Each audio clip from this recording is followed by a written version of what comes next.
Great, thank you. Good morning. President-Designate Kurum, Dr. Birol, Your Excellencies, ladies and gentlemen, it is my pleasure as the Vice Chair of Global Public Policy at Bloomberg and Vice Chair of the Glasgow Financial Alliance for Net Zero, or GFANZ, to welcome you all to this important COP31-IEA High-Level Energy Transition Dialogue. We are happy to partner with the IEA and the COP31 Presidency to ensure that important conversations like this can happen, because only through constructive dialogue leading to real-world action will we move towards a prosperous and sustainable future for all. Our activities at Bloomberg strongly align with the aims of these discussions as we support work including scaling of climate finance, improving access to climate data, advancing clean energy, abating methane, improving air quality, and supporting the development of sustainable cities. I look forward to the fruitful discussions here today. Thank you. Thank you very much, Mary, and to Bloomberg for hosting us here. So, ministers, ladies and gentlemen, a very good morning to all of you. It's a great pleasure and honor for the International Energy Agency to host so many distinguished colleagues at this high-level dialogue too. We are organizing together with the COP31 Presidency. May I also welcome my co-chair, COP31 President-Designate, His Excellency Minister Murat Kurum. Hoş geldiniz Sayın Bakanım. And also to my good friend, Mr. David Higgins, representing Australia, President of the COP negotiations, COP31 negotiations. For this dialogue, dear colleagues, we have representatives over 24 selected countries, governments, businesses, and different stakeholders. And we have several COP presidents here. I would like to start with the Excellencies Laurent Fabius, who is the architect of, as we all know, the Paris Agreement, Lord Alok Sharma, Muhtar Babayev, and Andre Dolago are with us. And we are extremely honored that we also have the future President of Ethiopia is here with us. Foreign Minister, Mr. Timotheos, is also with us here. Thank you very much for coming us. The only COP president we are missing here in the recent times is the COP28 president, Dr. Sotina Jabbar, with whom I was last week in Paris. We had a meeting in Paris, and he also extended his best wishes for this very meeting.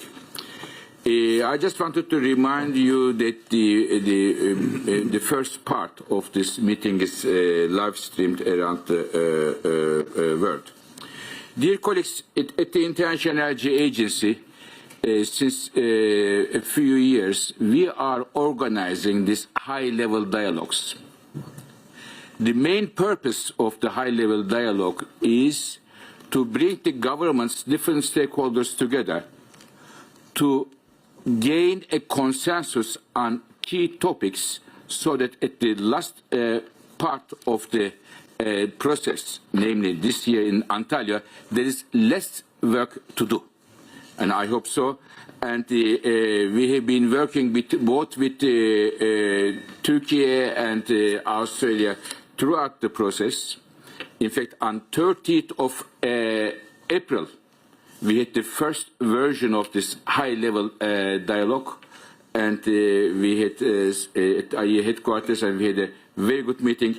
And it is the first time that the President-Designate, Murat Kurum, announced the priorities of Türkiye. Now, there are three areas that I wanted to bring to your attention.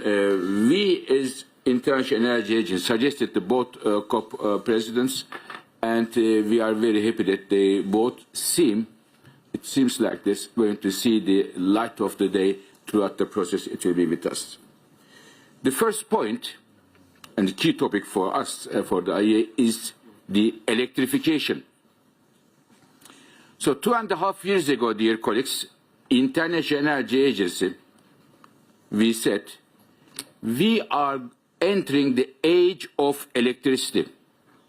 We will still use oil, we will still gas, but the electricity consumption is skyrocketing at a scale that we have never seen in the history.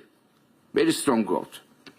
Because in addition to the existing traditional electricity consumption sources, such as the industry sector, such as the households, there are three new big drivers that bring us to electrification age. One of them is the artificial intelligence and data centers. They are very electricity hungry. The second one is the electric cars. Sales are skyrocketing.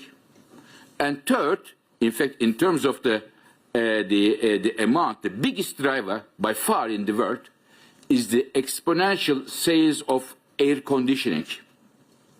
So these three mean that today global energy demand increases, but electricity demand increases 3 times higher than the energy demand. And this provides a big opportunity for many areas. And it is the reason some 3 years ago, our analysis showed that it may be within reach that the electricity consumption share in total energy, which is about 22-23%, by 2035 we said it can be 35%. Let's put this as a target.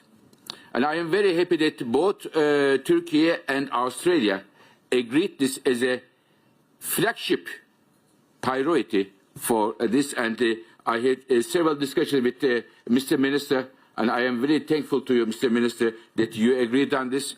And I had also several discussions with my friend Chris Bowen.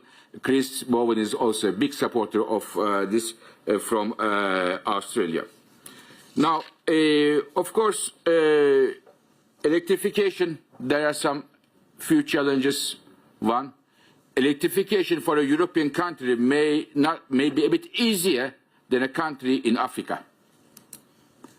So this is, I am sure, and I very much hope this COP process will give a good consideration of how the world can help the countries in developing countries for the electrification process.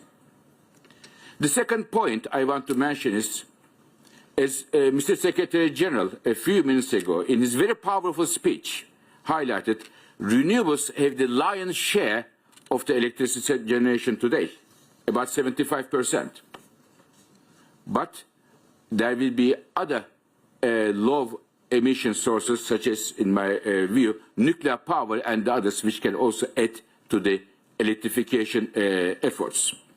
And I very much hope that in Antalya, all the countries around the world come together and agree on a target globally, 35% electricity share in the year 2035. This will be a major legacy of COP31. So many thanks to Australia for all the support we get from you, David, and also to Turkey for all the good discussions and the support we are getting. The second of the 3 points I want to mention is about reducing the waste in our economies. This is a project that again, Mr. Secretary General mentioned a few minutes ago, implications on the methane, reducing the waste, and we are, as it is the case in the electrification, we are working on that to see if the world was to halve its waste by 2035, how much methane, how much CO2 we can save from that. So this is the second area that we are engaged and the COP presidency is taking as a priority. The third point, ladies and gentlemen, is a point that some of you know at the IEA. we are engaged on this topic. I myself take as a more or less as a personal passion, clean cooking in Africa. So, dear colleagues, today, as many of you know, 4 out of 5 families in Africa use wood, agricultural waste, animal waste for cooking, which ends up major health problems for women and children because of the respiratory diseases it causes. Every year, more than 500,000 women die prematurely because of the respiratory diseases that this primitive cooking practices cause. And the interesting thing is, in fact, the sad news is this can be solved at a very low cost if we can bring everybody together. In that respect, we have organized a major meeting with my colleague, Ambassador Ali Mohammed from Kenya is here, together with the President Ruto, Prime Minister Støre of Norway, U.S. Secretary of Energy Chris Wright, and myself, chairing a major meeting we organized on 9th of July in Nairobi.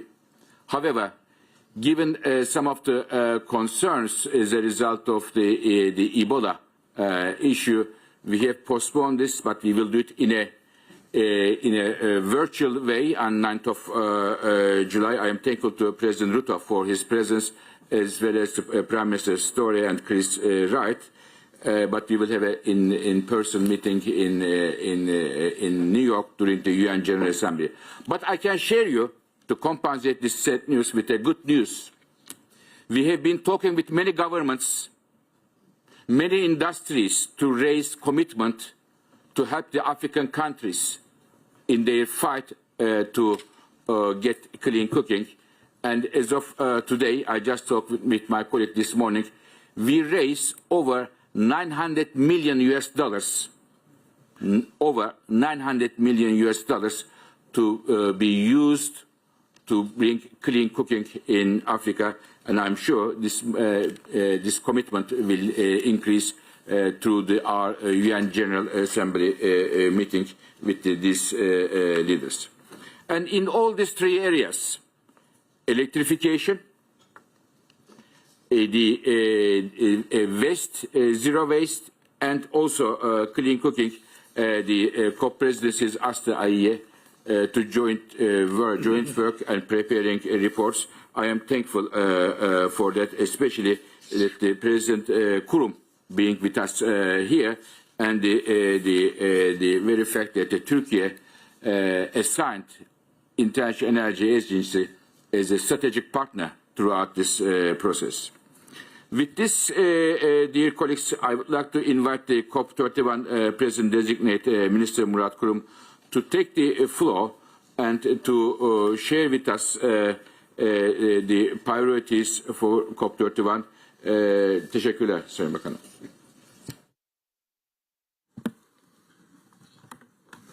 Evet, çok teşekkür ediyorum. Değerli dostuma Fatih Birol'a.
Mu?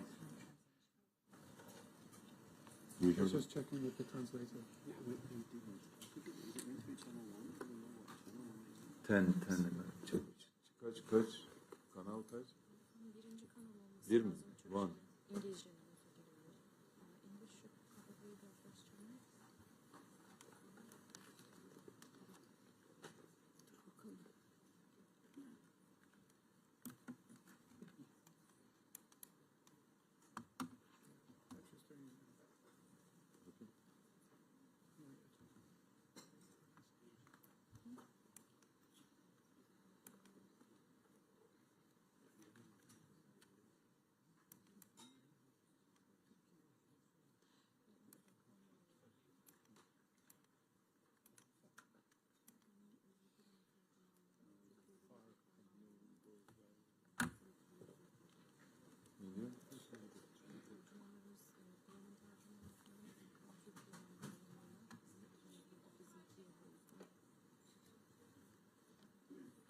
Ama İngilizce'de sıkıntı yaşamadık.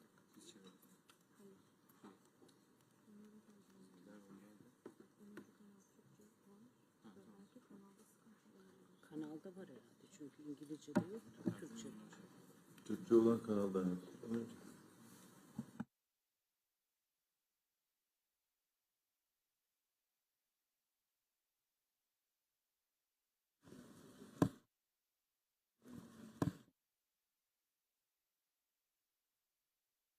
Can you hear the interpreter now? Can you hear me? Can you hear me now? Can you hear me now? Yes.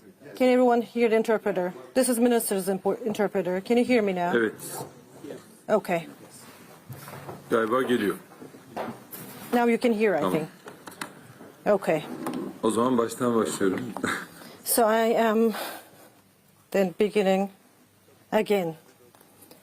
So my dear friend Fatih Birol, thank you very much for gathering, hosting us here. And again, we are hosting very valuable ministers, MPs, COP presidents here. And for being the host, I would like to express my gratitude to Bloomberg and all the participants, of course. So we are not here today to merely discuss the energy transition. We are here to discuss the cities, industries, transportation systems, production models, and development prospects of the next decade. So we will be discussing a new energy architecture for all of these. So I would like to sincerely thank all of you for being with us today to address such a critical agenda together, and especially for making it possible. So we are strategically partnering with my dear friend Fatih Birol. So I would like to express my gratitude to each and every one of you for this. Of course, we would like to bring together the analytical strength of the International Energy Agency and the political determination of our COP31 presidency, because what climate diplomacy needs most today is not ambitious rhetoric, but measurable roadmaps. So today, the Secretary General of the United Nations, Mr. Guterres, very clearly put this forward, and I would like to also express my gratitude to him too. Of course, these high-level dialogues are of great importance in strengthening our collective resolve and shaping the path we will pursue together on the road to COP31. Dear friends, today's meeting is the second gathering held under COP31 International Energy Agency dialogue process. In Paris, we held our very first meeting. It was under another heading, and all the other topics were evaluated, negotiated there. But here, our outstanding topic is electrification. And behind this priority, of course, there is a very clear reason. Today, both countries and companies are seeking ways to become more protected and more resilient, ways against the uncertainties created by volatile energy prices. And the energy crises that we are facing are clearly putting this forward. We cannot treat electrification merely as a technical transformation agenda. Electricity means heating at home, production in industry, irrigation in villages, medical equipment in hospitals, lighting in schools, transportation in cities, and survival during disasters. At this point, I would like to pause briefly and share with you a famous story from Rumi Mevlana, whom we all admire. There's an elephant in a dark room, and people would like to see the elephant. But in darkness, each person touches a different part of it, the elephant. One person touches its ear and compares it to a fan. Another touches its leg or foot and thinks it's a column, a pillar. So everyone touches a part of the truth, but because the light is not on, no one can see the whole picture, the whole. Today, in the climate and energy transition, there is a very similar danger. We cannot consider electrification separately from finance, finance separately from the right to development, renewable energy separately from grid investments, cities separately from industry, or buildings separately from everyday life. The fundamental approach of COP31 is to bring all these pieces together under the very same light. So very clearly we are trying to do this. For this reason, we see the 35 by 35 target as more than a technical figure. We see it as a comprehensive call that addresses energy security, clean production, urban transformation, and equitable development together. As COP31 Presidency 2 weeks ago in Bonn, during the official meetings of parties to the United Nations Framework Convention on Climate Change, we publicly announced the COP's 35 by 35 target with all the world. We said that we will be transparent, we'll be open, there will be no place for surprises. So whatever we are thinking here, very clearly we also mentioned it. This target envisages meeting 35% of final energy consumption through electricity by 2035. But I should note that in setting this target, we considered all relevant parameters. The International Energy Agency also made valuable contributions to this effort, so we are thankful to them for that reason. Of course, Mr. Fatih, we do have an expectation from you. So to put forward this way, we need to prepare a special report. So from IEA, from International Renewable Energy Agency, their works, if countries would like to go towards net zero, they have to realize those reports. And within the framework of our strategic partnership with IEA, so with a special report, I think the requirements, the expectations should be outlined to the all stakeholders under the light of science. Of course, we would like this report not only to provide a general assessment for countries, but also to serve as a practical, measurable, and traceable roadmap. So this is also very valuable for us. Dear friends, after we announced our target, when we look at the developments from countries, from international organizations, and from business coalitions, there is a strong support.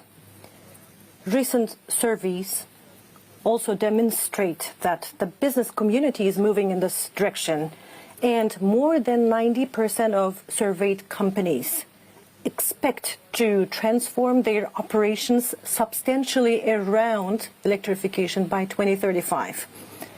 This, of course, should encourage us, as it shows that the real economy is ready for this target and there is strong ownership behind this transition. So this should encourage us.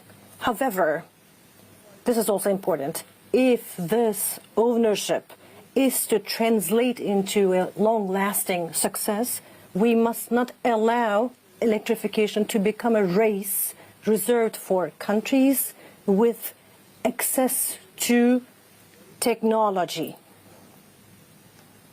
So this is really important. The clean energy transition is also a matter of equitable development. If this transition is not supported by financial justice, a climate solution could become a new source of development inequality.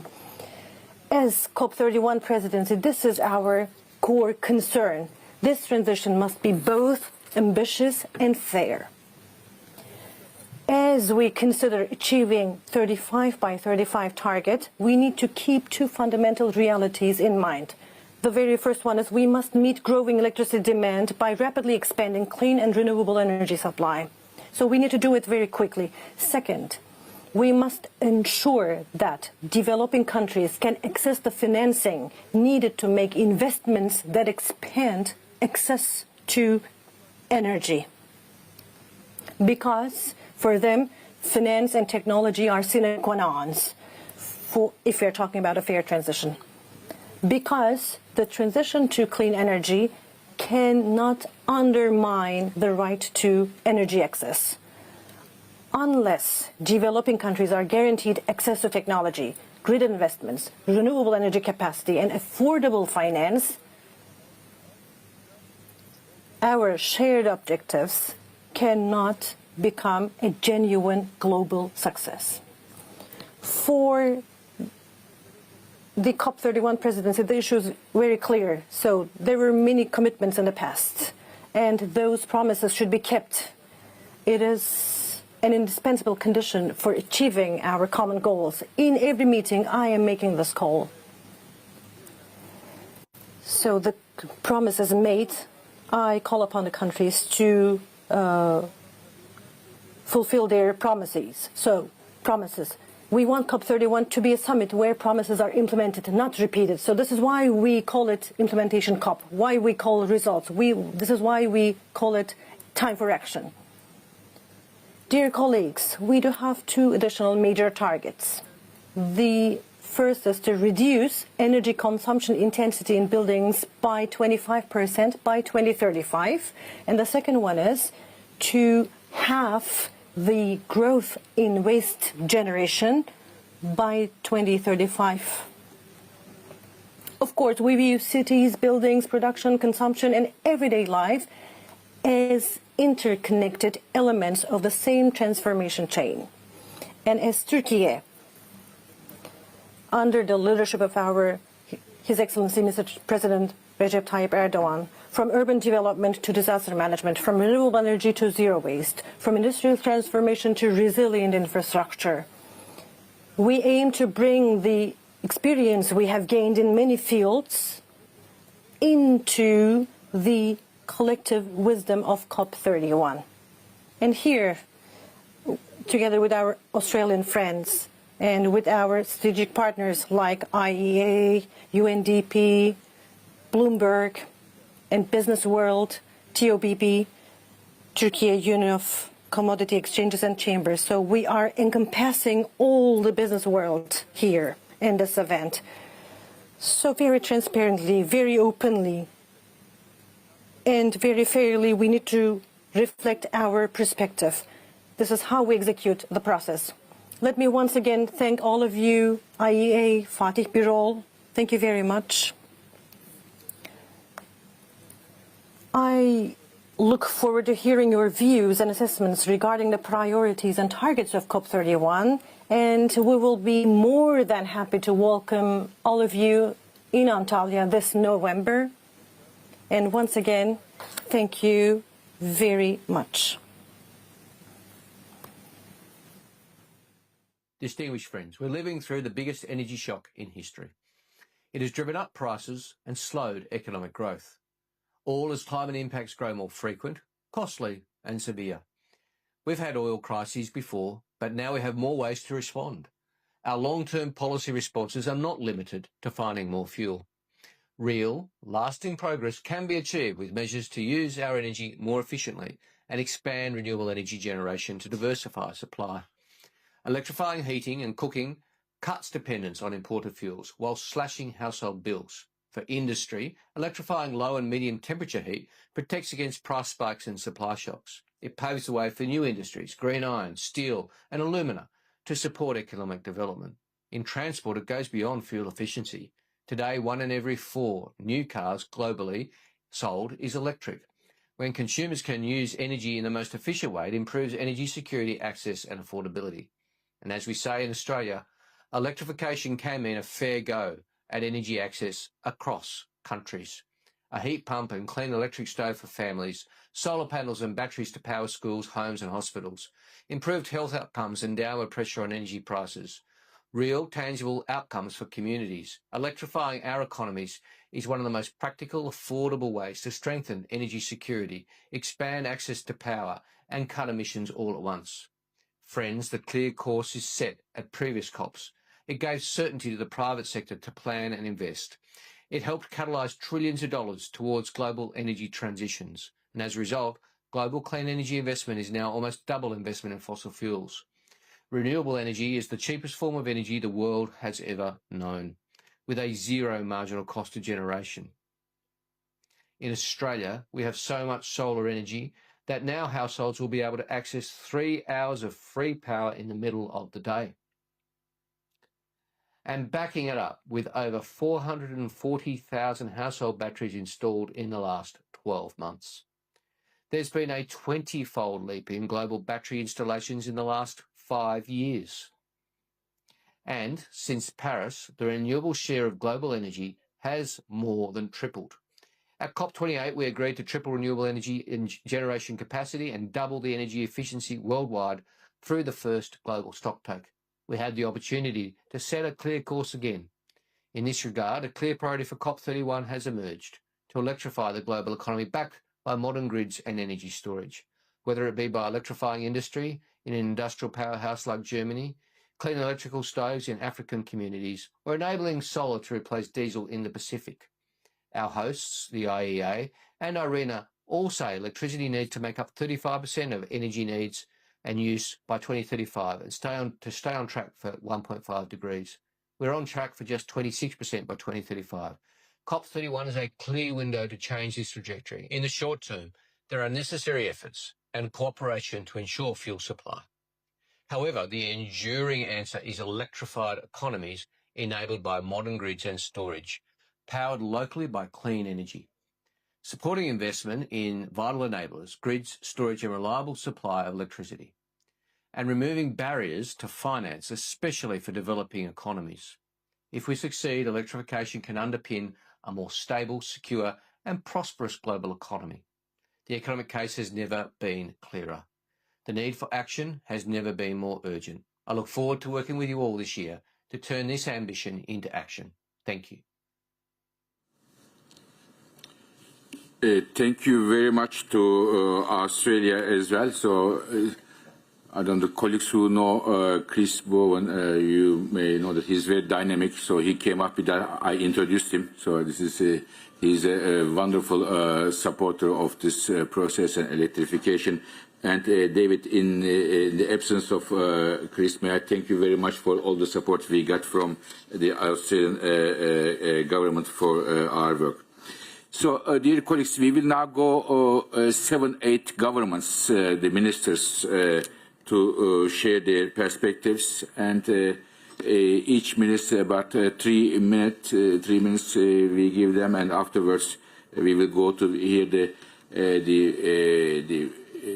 reflections and suggestions of the experienced COP presidents, and then we go to other agencies.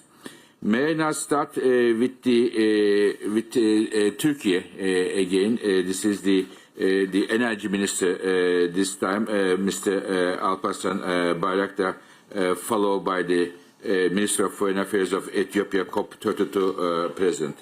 Buyurun bakalım. Thank you very much, dear Fatih. Honorable Ministers, Excellencies, dear guests, ladies and gentlemen. First of all, I would like to thank once again to International Energy Agency and our COP31 Presidency for bringing us together today. As we all know, recent years have been one crisis after another. The COVID-19 pandemic, supply chain disruptions, trade wars, natural disasters, the war in Ukraine, and Iran, and the largest supply shock in oil and gas markets we have ever witnessed. These regional conflicts are never confined to just one location. Their consequences are felt across the global economy. In this regard, the energy sector is one of the most vulnerable. That's why the energy security has once again moved to the center of our debates. But even before these conflicts and disruptions, the global energy landscape was already changing rapidly. With a spike in consumption, we have entered the age of electricity, as also Fatih Birol said in his opening remarks. And last year, global energy demand grew by 1.3%, while power demand increased at more than twice that pace. This massive surge is being driven by exponential growth of, as already been said, electric vehicles, AI-driven data centers, rising cooling demand, and the rapid electrification of our modern economies. There's a need for a new market design, which is more resilient, more inclusive, and better aligned with today's harsh realities, where energy security and climate action must advance hand in hand. We see this transformation as an opportunity.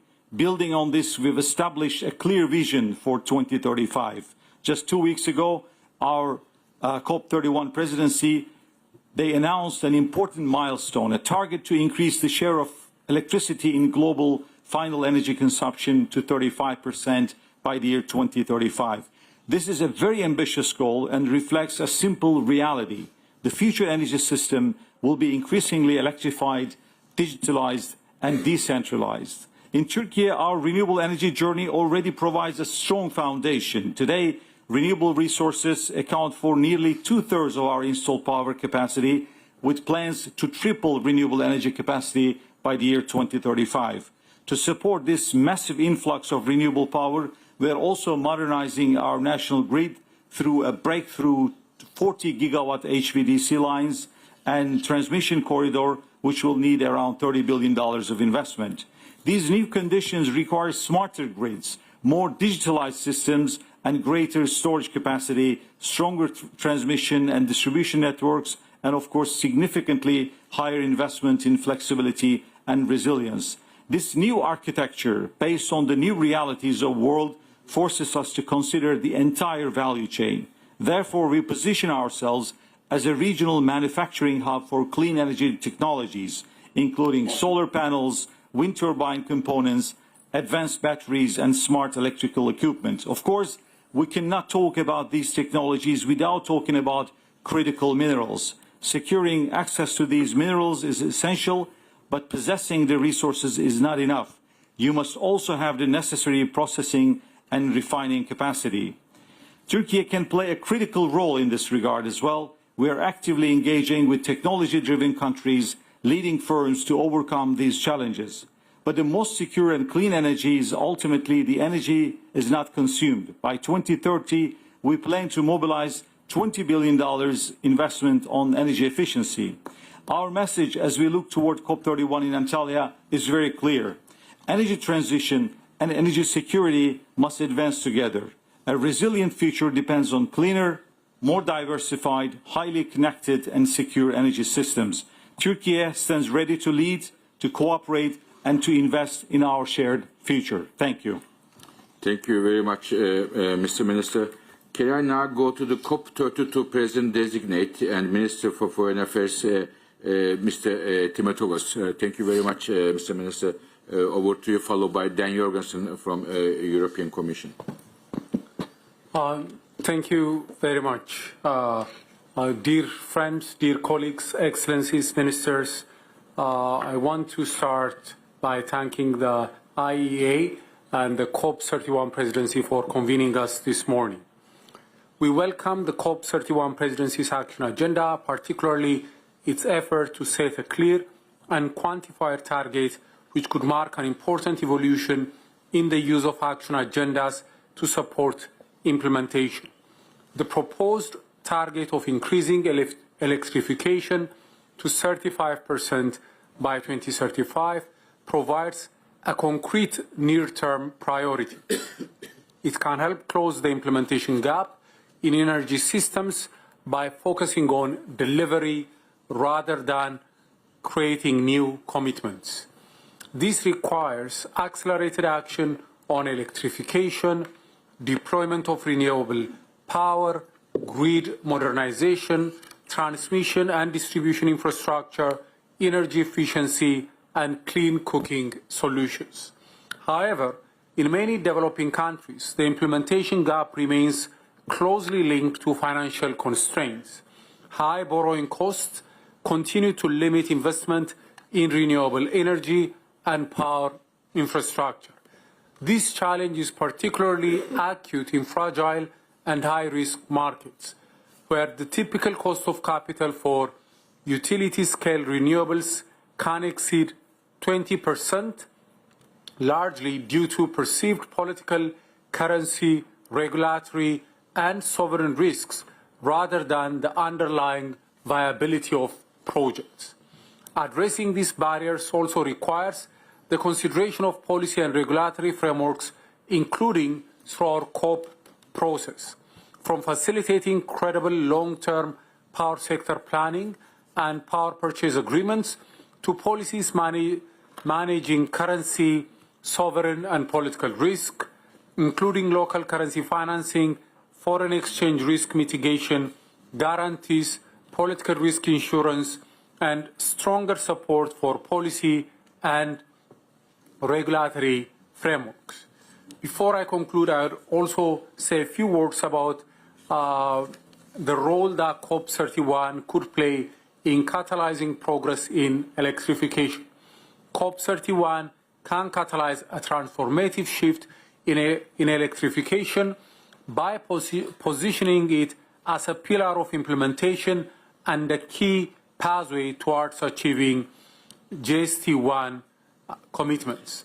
We could also look at it not just from the point of view of electrification, not just as a means of decarbonization, but also as something that underpins a more secure, affordable, resilient energy systems that contribute to growth and prosperity across the world.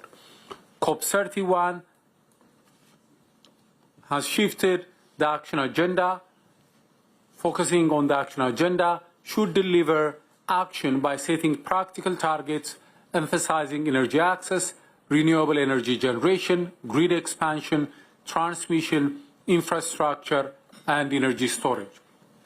Finally, it should play a critical role in mobilizing financial resources to reduce borrowing costs and unlock large-scale investment, particularly in regions where electrification and energy access gaps remain significant. I thank you.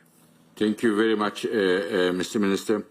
So, dear colleagues, the very purpose of this high-level dialogue is to get the, as Mr. Minister made it perfectly, your views about the priorities of the COP31 presidency.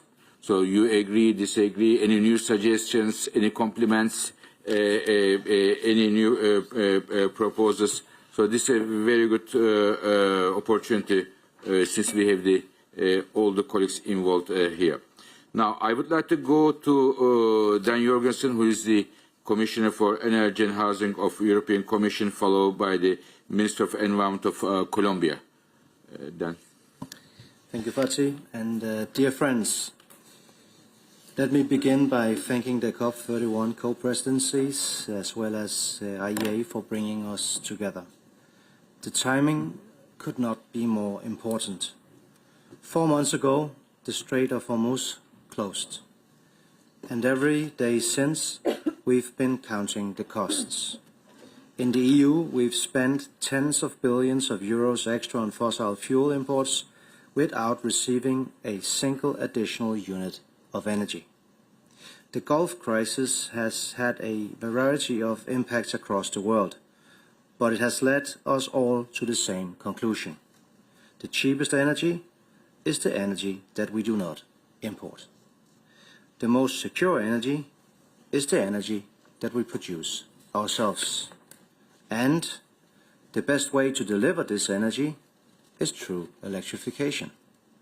Therefore, the EU strongly welcomes the decision of the COP31 Presidency to put electrification at the center of the agenda.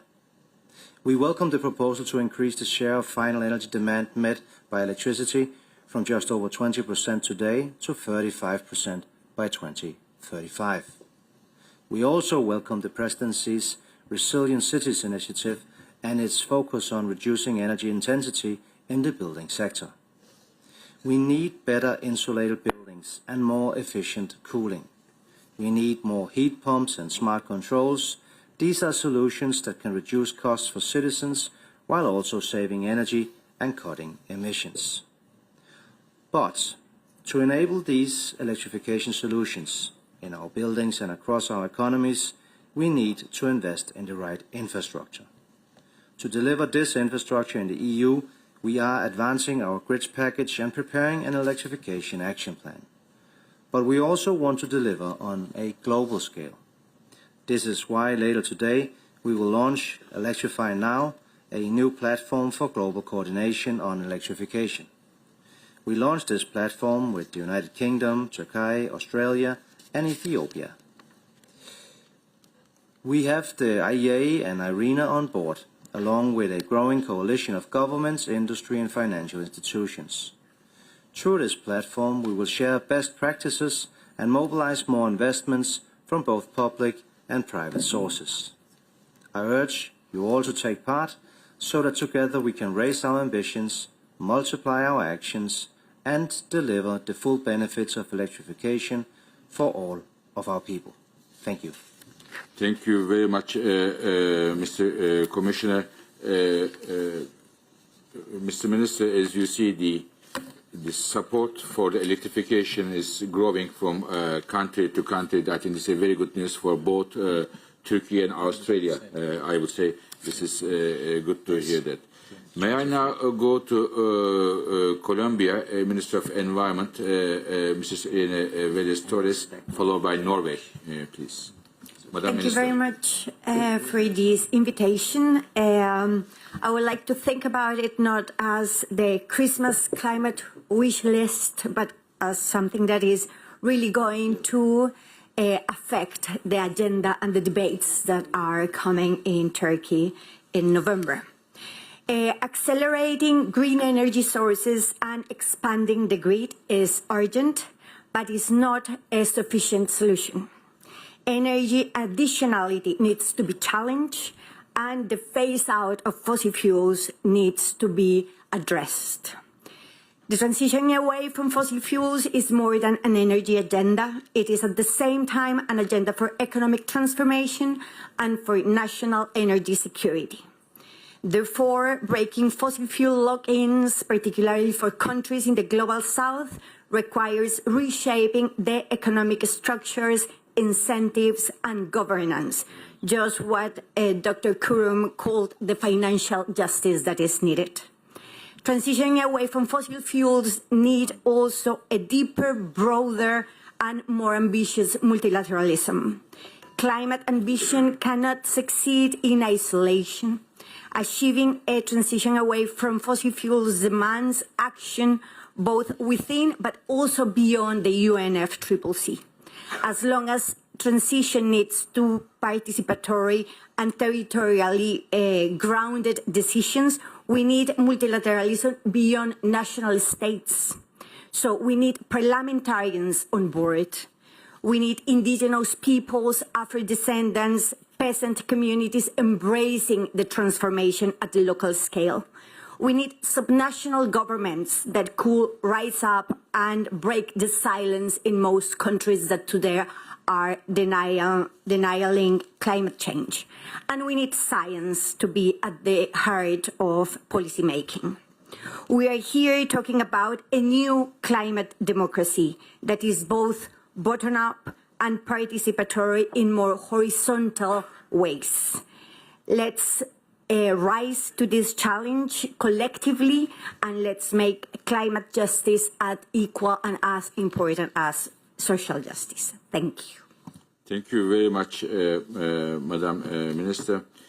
Now, I would like to go to Norway, followed by Australia. The Minister Eriksson for Minister of Climate and Environment. Mr. Minister, before giving the floor to you, may I go to another subject? I really enjoy Norway in the World Cup. So congratulations for during and after the match, what you are doing. Over to you. Thank you very much, and dear colleagues, I will not make you row this morning, but it's very good to see all of you. And it's no secret that we live in a more challenging world, and also that certain topics divide us. But electrification should not, and thus I am very glad to see Türkiye and Australia's strong and united message on energy transition, really building on the implementation approach also taking about the Brazilian presidency.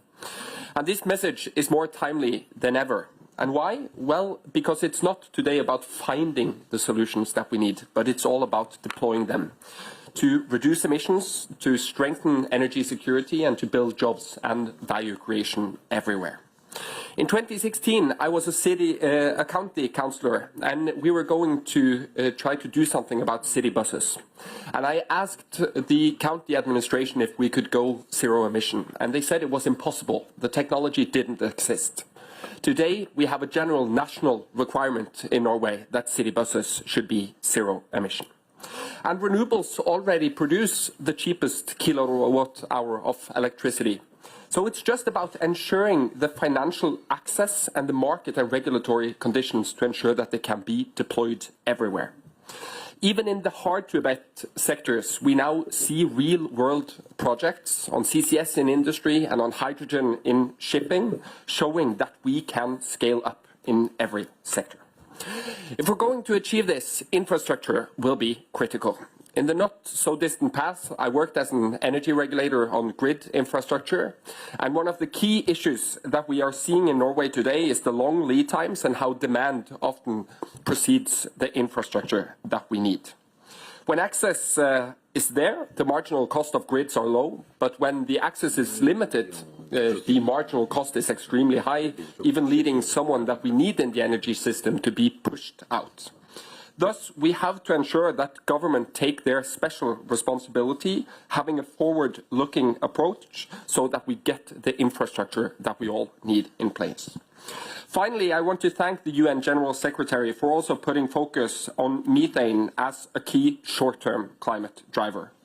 Norway stands ready to both share our experiences on reducing methane emissions in the energy sector and also to work together to utilize new tools to speed up the work that we need to do. For example, through Article 6 work with methane in the waste sector. This is an area which has a great potential for not only driving down emissions, but also finding cost-effective, profitable projects for everyone, scaling up our climate ambitions. I thank you. Thank you, Mr. Minister. I don't know the football, but in methane you are the champion, according to our numbers. But football is a bit, we don't know that. Okay, I go now to Australia. David, can I also thank you very much throughout this process, all your wisdom I benefit from. Over to you, please. Yeah, we're more consistently good on wisdom than we are on football, but it is an absolute pleasure to be part of this conversation today.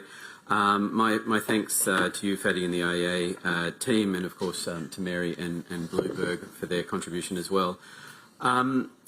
My minister, who you just heard in a recorded message, regrets that he's not able to be with you here today and this week. Unfortunately, we have Parliament sitting this week and his domestic obligations require him to be there. But I can tell you from first-hand discussions with him how enthusiastic he is and passionate he is for this agenda, as he is for his collaboration with Minister Kurum, which is reflected all the way down our structures as we work together to, I'm sure, deliver what will be a very successful COP31. So colleagues, we, as others have reflected on, meet in the midst of unprecedented pressures, an energy crisis, rising costs and disruption of energy supply chains, all while demand for energy grows and climate impacts intensify as we sit here in a sweltering London in June. Crisis tests the mettle of institutions, including the IEA and the UNFCCC, but this crisis has also shown the strength of our institutions, and the IEA was quite literally forged for challenges like this. Governments, industry, civil society, international organisations are united behind the need to transform our energy systems for good. The way forward is clear. Our global climate and energy security aims are not in conflict. They are inextricably linked. Clean energy and electrification is the most practical, affordable action we can take to build resilience to shocks, expand access to power and cut emissions all at once. We are delighted to be working with the IEA to support electrification efforts, having recently provided them with some additional resourcing to support further work. And in Bonn, Australia was proud to welcome Turkey's announcement that an electrification target would be included in the COP31 action agenda. It's clear to us, and I think it's clear to everyone in this room, that an electrification objective will help align policies, finance institutions and industry around a common path and gives governments and private investors greater confidence to scale investment. And I just wanted to pause to reflect on the intervention from our colleague from Ethiopia, the COP32 President-Designate, and the support from Ethiopia for this focus is welcome. Not only because of the expertise and perspective you bring to bear, but I think the opportunity to link this focus through presidencies has real power. The challenge in lurching from presidency to presidency on action agenda priorities has been something that has limited the way the process has worked in the past. The foundation that Brazil laid for us last year is something that we are delighted Turkey is building on, and we are excited about the potential for Ethiopia to continue to build in the same way. The focus on electrification will, as my minister said, help implement our goals to double energy efficiency and triple renewable energy and make countries more energy secure and economically resilient. We'll be working closely with Turkey to ensure that this COP delivers long-term structural progress on the energy transition. There is, without question, strong and growing momentum around electrification. Consumers are responding. EV sales are surging globally in response to the current energy situation. And we know that 46% of economic output is already powered by electricity. I look forward to the many more conversations we will have about how to accelerate the transition towards more renewable, sovereign and affordable energy. And I have no doubt that together we can turn this growing momentum into tangible outcomes at COP31 and beyond. My thanks. Thank you very much, David. I thank you for the wisdom, but I also once again want to thank the Australian government for the financial contribution as well. Much appreciated, especially for our electrification report. Dear colleagues, we have two other governments, and then I will go to the COP presidents to hear their views. First, I would like to go to Poland. We have the Minister Bolesta, Secretary of State for Minister of Climate and Environment. Over to you, please, Christoph.